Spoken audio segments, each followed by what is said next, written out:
À l'instar de plusieurs villes du pays, Lambaréné, capitale provinciale du Moyen-Ogooué, depuis le retour des pluies, ne cesse de faire face à des inondations devenues un problème récurrent dans cette partie du Gabon. Chaque année, depuis quasiment 5 ans et de manière successive, la saison de pluie se traduit par des crues dévastatrices qui affectent le quotidien des habitants de cette ville. Ici, nous sommes au quartier Malébé où le spectacle est tout simplement désolant.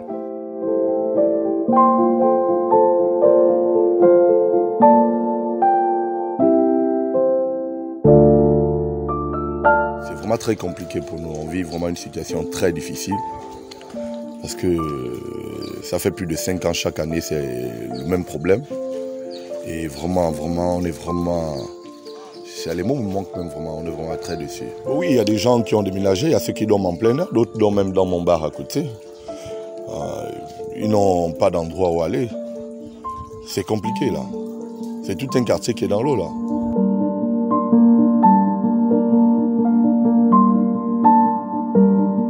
Pour se rendre à l'école ou à son lieu de travail, la pirogue est devenue le moyen de locomotion indispensable.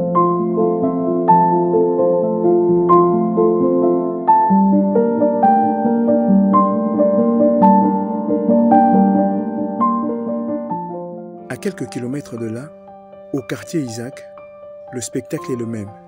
Plusieurs passent la nuit à la Belle Étoile, comme nous l'expliquent ses habitants.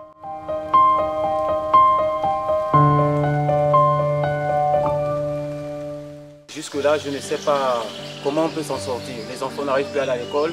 Tous mes enfants seulement ne peuvent pas aller à l'école parce que tout est mouillé, tout est trempé. Je n'ai plus de coin où il faut me rabattre. Je suis obligé de dormir à la terrasse chez les grandes sœurs parce que tout partout c'est complètement... Comme vous pouvez remarquer, toute la maison elle est complètement noyée. Vraiment on a besoin d'aide. Vraiment que le président, M. Olingi Nguema, le chef de la transition, président de la transition, puisse venir un peu nous apporter de l'aide. Parce que là nous sommes submergés, vraiment dépassés.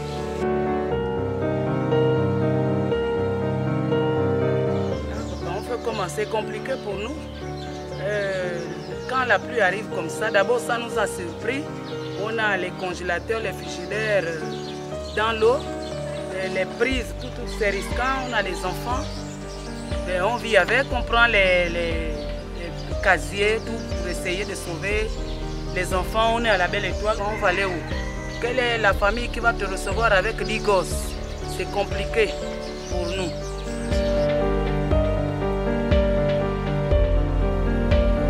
Je décide de me rendre au quartier Évouan où l'Ogooué, sorti de son lit, dicte désormais sa loi.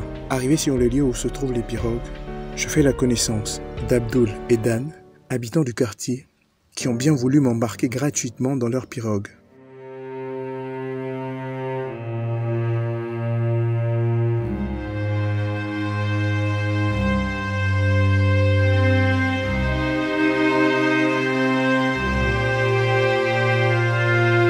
Ici, la route bitumée sur laquelle circulent habituellement des véhicules a complètement disparu, submergée par les eaux de l'Ogooué.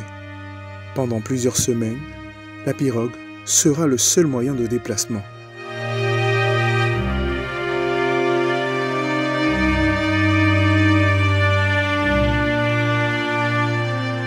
À bord de celle de mes nouveaux amis, le constat est désastreux.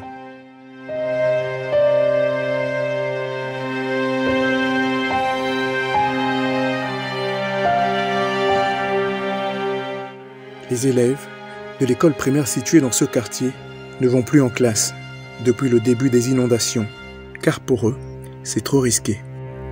Quel parent qui va prendre les risques de faire venir ses enfants sur l'eau tout le temps? Et on parle des enfants, hein, c'est un primaire. Ouais. Voilà d'où lui-même le directeur est lui-même aussi inondé. Les enseignants, la plupart c'est ici. Et le bâtiment aussi. Tout ça c'est là dans l'eau, le gros criminel là partout. Là.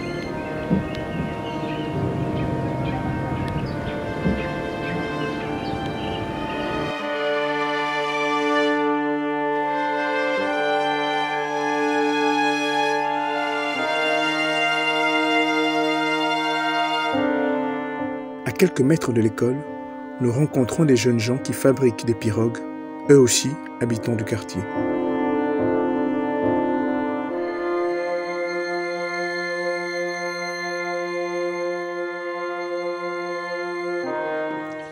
Bon, le site que vous voyez là, il est à nous. C'est nous qui fabriquons tous les bateaux que vous voyez par ici.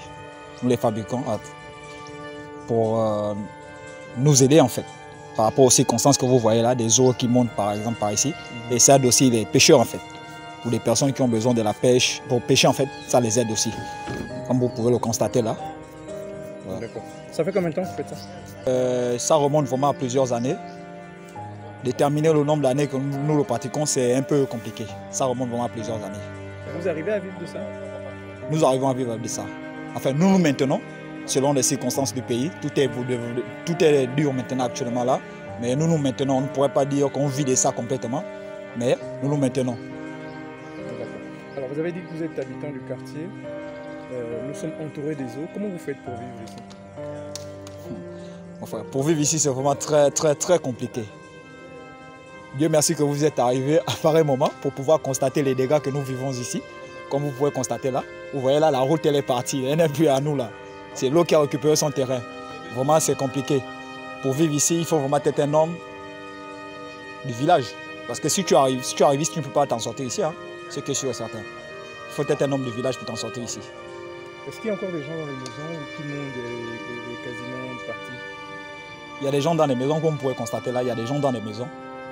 On n'a pas de champ, on ne peut aller nulle part. On est là, c'est notre quartier, c'est notre village, on ne peut pas l'abandonner, on est là. Et vous vivez avec l'eau dans la maison? On vit avec l'eau dans des maisons, comme vous pouvez le constater encore. Vraiment avec l'eau dans des maisons.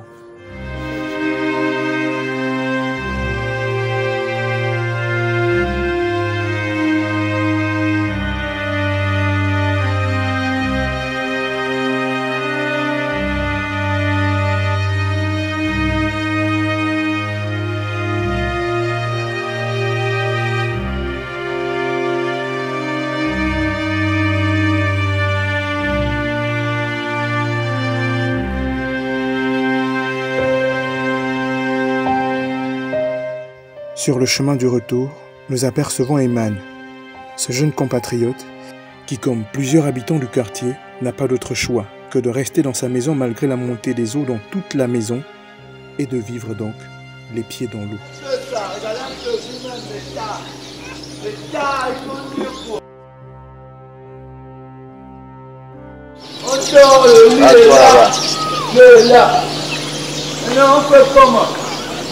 Oh, ouais, ça, on va se dire là-bas.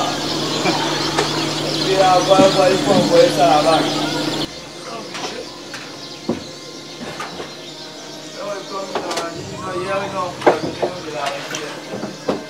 Tout ça là, ça dérange.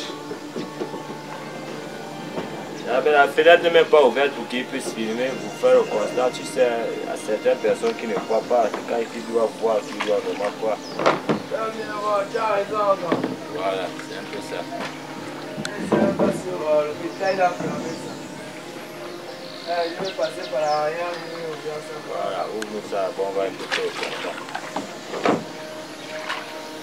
Parce qu'ils se disent que les gens ne dorment plus à l'intérieur, quoi. Tu vois? Vous voyez, vous laissez la porte pour faire le grand tour maintenant. Regardez, on descend dans le... Voilà. Là, tu pars maintenant chez toi comme ça. On devient maintenant poisson.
Les inondations à Lambaréné entraînent des conséquences désastreuses pour les habitants de la ville.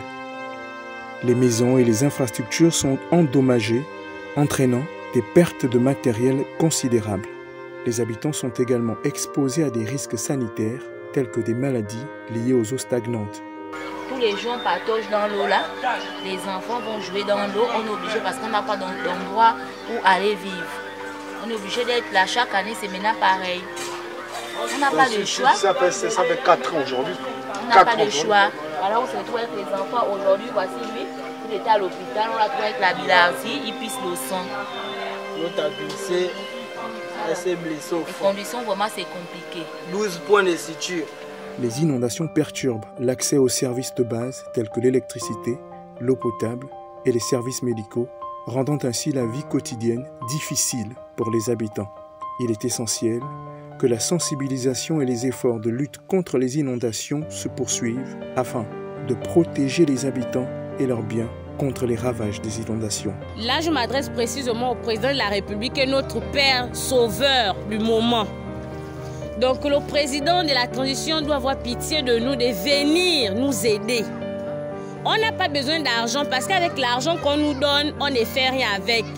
L'année passée, on a été inondé, on nous a donné 106 000. 106 000 a fait quoi? Voici cette année, nous sommes toujours là. Avec une planification adéquate, une urbanisation repensée et une coopération entre les acteurs locaux, il est possible de minimiser les impacts négatifs des inondations à Lambaréné.